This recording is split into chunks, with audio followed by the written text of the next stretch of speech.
शस्त्राच्या धाकावर लाखो रुपये हडपणाऱ्या आरोपीला मालेगाव पोलिसांची अटक.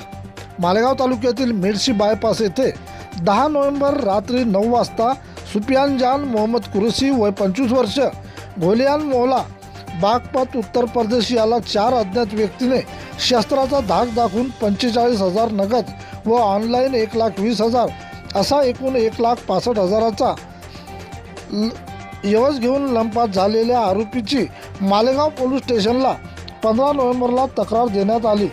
या प्रकरणी मालेगाव पोलिसांनी विविध गुन्हे दाखल केले होते.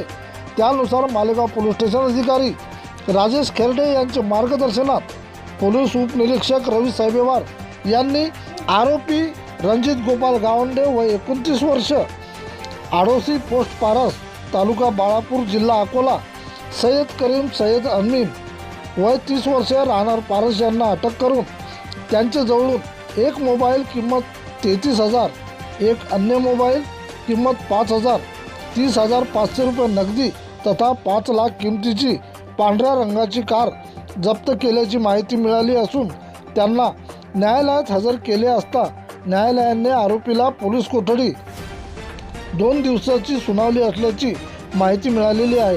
पुढील तपास ठाणेदार राजेश खेरडे यांच्या मार्गदर्शनात चालू आहे. प्रतिनिधी विठ्ठल भागवत.